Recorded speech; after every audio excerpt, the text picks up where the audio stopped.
할렐루야. 오늘도 복되고 귀한 새벽 기도의 자리에 나온 성도님들을 환영합니다.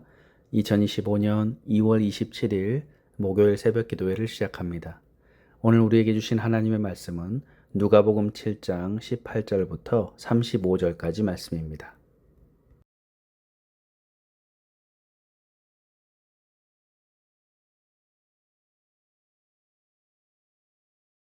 요한의 제자들이 이 모든 일을 그에게 알리니 요한이 그 제자 중 둘을 불러 주께 보내요. 오실 그이가 당신이 오니이까 우리가 다른 일을 기다리오리이까 하라. 그들이 예수께 나아가 이르되 세례 요한이 우리를 보내어 당신께 여쭈어보라고 하기를 오실 그이가 당신이 오니까 우리가 다른 일을 기다리오리이까. 마침 그때 예수께서 질병과 고통과 및 악귀 들린 자를 많이 고치시며 또 많은 맹인을 보게 하신지라. 너희가 가서 보고 들은 것을 요한에게 알리되 맹인이 보며 못 걷는 사람이 걸으며 나병 환자가 깨끗함을 받으며 귀먹은 사람이 들으며 죽은 자가 살아나며 가난한 자에게 복음이 전파된다 하라. 누구든지 나로 말미암아 실족하지 아니하는 자는 복이 있도다. 요한이 보낸 자가 떠난 후에 예수께서 무리에게 요한에 대하여 말씀하시되 너희가 무엇을 보려고 광야에 나갔더냐? 바람에 흔들리는 갈대냐? 그러면 너희가 무엇을 보려고 나갔더냐? 부드러운 옷 입은 사람이냐? 보라, 화려한 옷을 입고 사치하게 지내는 자는 왕궁에 있느니라. 그러면 너희가 무엇을 보려고 나갔더냐? 선지자냐? 옳다. 내가 너희에게 이르노니 선지자보다도 훌륭한 자니라. 기록된 바 보라, 내가 내 사자를 내 앞에 보내노니 그가 내 앞에서 내 길을 준비하리라 한 것이 이 사람에 대한 말씀이라. 내가 너희에게 말하노니 여자가 낳은 자 중에 요한보다 큰 자가 없도다. 그러나 하나님의 나라에서는 극히 작은 자라도 그보다 크니라. 모든 백성과 세리들은 이미 요한의 세례를 받은지라. 이 말씀을 듣고 하나님을 의롭다 하되 바리새인과 율법 교사들은 그의 세례를 받지 아니하므로 그들 자신을 위한 하나님의 뜻을 저버리니라. 이 세대의 사람을 무엇으로 비유할까? 무엇과 같은가? 비유하건대 아이들이 장터에 앉아 서로 불러 이르되 우리가 너희를 향하여 피리를 불어도 너희가 춤추지 않고 우리가 곡하여도 너희가 울지 아니하였다 함과 같도다. 세례 요한이 와서 떡도 먹지 아니하며 포도주도 마시지 아니하매 너희 말이 귀신이 들렸다 하더니 인자는 와서 먹고 마시매 너희 말이 보라, 먹기를 탐하고 포도주를 즐기는 사람이요 세리와 죄인의 친구로다 하니 지혜는 자기의 모든 자녀로 인하여 옳다함을 얻느니라. 가버나움에 가서 백부장의 종을 고쳐주시고 나인성 입구에서 한 과부의 죽은 아들을 살려주심으로써 예수님의 소문은 더욱 널리 퍼지게 되었습니다. 세례 요한도 자기의 제자들을 통해서 예수님의 소문을 듣게 되죠. 지금 세례 요한은 감옥에 있습니다. 그런데 예수님의 소문은 세례 요한이 생각하던 그리스도의 모습과 달랐습니다. 그래서 세례 요한은 예수님이 정말 그리스도가 맞는가라는 의심을 품게 되었죠. 그래서 제자 둘을 보내서 예수님께 질문하는데 19절에 요한이 그 제자 중 둘을 불러 주께 보내어 이르되 오실 그이가 당신이오니이까 우리가 다른 일을 기다리오리까 하라 하매. 오실 그이라는 것은 그리스도를 의미하죠. 당신이 그리스도가 맞습니까? 아니면 다른 사람을 기다려야 합니까? 라고 질문하고 있는 것이죠. 왜 세례 요한은 이런 의심을 품게 되었습니까? 먼저 요한은 잘못된 메시아관을 갖고 있었습니다. 요한은 그리스도가 오면 악을 심판하고 정의를 세울 것이다 라고 생각했습니다. 그리고 이것은 요한의 설교에도 잘 나타나 있습니다. 누가복음 3장 17절에 보면 메시아는 손에 키를 들고 자기의 타작마다를 정하게 하사 알곡은 모아 곡간에 들이고 죽정이는 꺼지지 않는 불에 태우시리라 라고 하였습니다. 그런데 예수님은 죄인들을 심판하지 않고 용서해 주시는 거죠. 그들을 치유하고 도와주십니다. 그래서 요한은 예수님이 그리스도인가 라고 의심을 품은 것이죠. 또한 요한은 옥에 갇혀 있었습니다. 요한은 옥에 갇혀 있으면서 악에 대한 심판을 더욱 간절히 원했을 것입니다. 그래서 예수님이 당장 심판하지 않는 게 더 불만스럽고 이해되지 않았을 것입니다. 결국 예수님이 과연 그리스도인가라는 의심을 품게 되었던 거죠. 그래서 예수님은 자신이 그리스도이심을 세례 요한에게 알려주시는데 본문 21절에 보니까 세례 요한이 보낸 그 제자들이 예수님께 왔을 때 예수님은 병을 고치고 귀신을 쫓아내고 계셨습니다.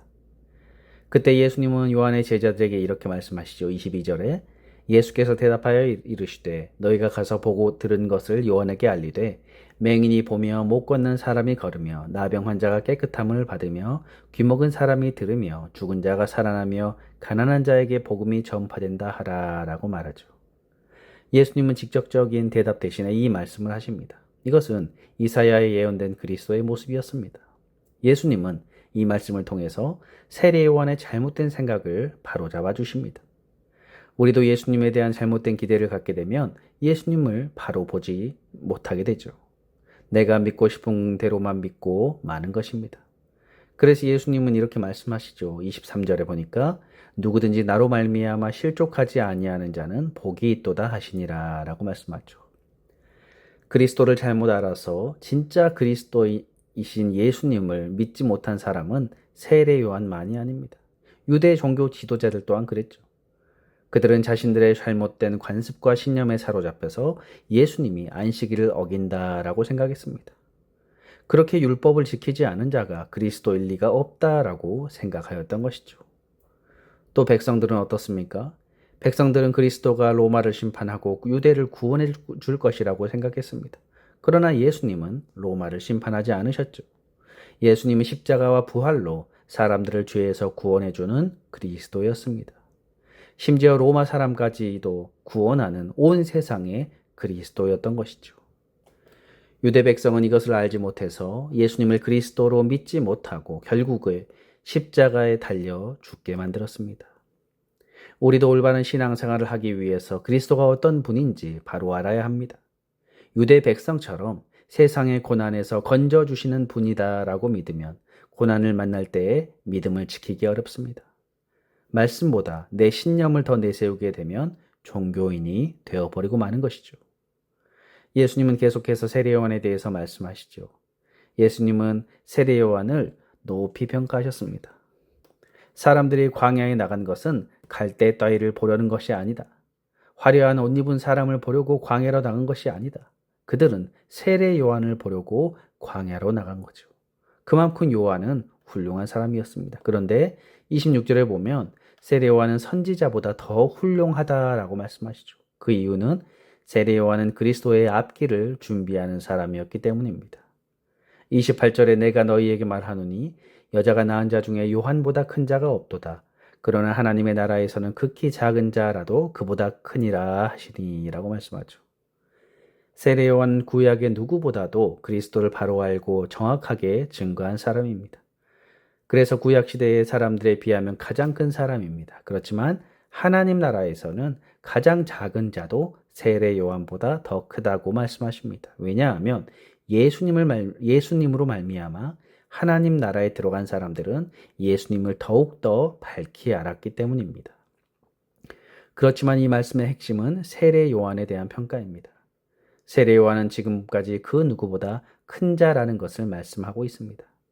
그래서 이 말씀을 들은 백성들은 하나님을 의롭다라고 하였죠. 29절에 모든 백성과 세리들은 이미 요한의 세례를 받은지라 이 말씀을 듣고 하나님을 의롭다 하되라고 말씀하죠. 세례 요한으로부터 세례를 받은 백성들은 하나님을 의롭다라고 하였습니다. 예수님의 말씀을 들어보니 세례 요한은 가장 큰 선지자이고 그러면 요한에게 세례를 받은 자들은 하나님의 뜻을 잘 따른 것이기 때문입니다. 그래서 하나님을 의롭다라고 그렇게 하는 것이죠. 그러나 바리새인과 율법 교사들은 세례 요한의 세례를 받지 않았습니다. 이들은 그리스도를 맞이하도록 준비시키는 세례 요한을 믿지 않고 거부하였던 거죠. 결국 이들은 그리스도를 받아들이지 못하고 구원을 받지 못하게 되는 것입니다. 그래서 예수님은 이런 자들을 비유로 책망하시죠. 32절에 보니까 비유하건대 아이들이 장터에 앉아 서로 불러 이르되 우리가 너희를 향하여 피를 불어도 너희가 춤추지 않고 우리가 곡하여도 너희가 울지 아니하였다 함과 같도라 라고 말하죠. 아이들이 서로 불러서 같이 놀자고 하니까 상대편이 그 제안을 거부합니다. 여기서 피리를 불어도 춤추지 않는다라는 것은 결혼식 놀이를 말하고 있습니다. 반대로 우리가 곡하여도 너희가 울지 않았다라는 것은 장례식 놀이를 연상케 하는 거죠. 이것은 세례 요한과 예수님에 대한 사람들의 반응을 말하고 있습니다. 세례 요한은 사람들에게 회개하고자 금식했지만 사람들이 회개하지 않았다라는 거죠.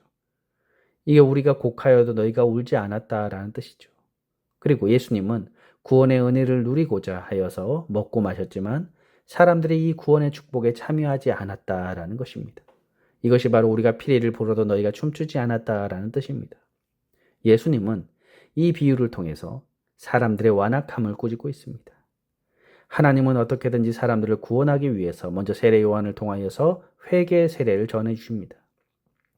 사람들이 세례 요한을 믿고 회개하면 세례 요한이 전하는 예수님을 믿고 구원을 받을 것입니다. 그러나 사람들은 세례 요한을 믿지 않았고 그래서 예수님도 믿지 못하고 만 것이죠.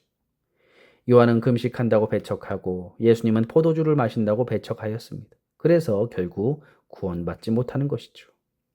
그래서 예수님은 결론적으로 35절에 이렇게 말씀하시죠. 지혜는 자기의 모든 자녀로 인하여 옳다함을 얻느니라 라고 말합니다. 이 말씀을 직역하면 지혜가 지혜의 자녀들로부터 드러난다라는 뜻입니다. 다시 말하면 세례 요한을 믿고 세례를 받아서 예수님을 받아들인 자들이야말로 지혜를 알아본 지혜의 자녀들이다라는 말씀입니다. 오늘 말씀을 통해서 우리는 완고하고 완악한 심령을 가진 채 예수님을 잘못 믿고 있지는 않은지 우리 자신을 돌아보아야 합니다. 내가 말씀을 따라서 예수님을 믿는 것이 아니라 그저 내가 믿고 싶은 방식대로 내 생각대로 내 전통과 관습을 따라서 예수님을 믿으려 하지는 않습니까? 이것은 신앙이 아니라 그저 나의 신념이고 지혜 없는 어리석은 모습일 수 있습니다. 그러므로 성도 여러분, 더욱 겸손한 마음으로 하나님의 말씀에 귀를 기울여서 성경 말씀대로 주님을 올바로 믿고 알고 따르는 저와 여러분들 되시기를 주님의 이름으로 축복합니다. 기도하겠습니다.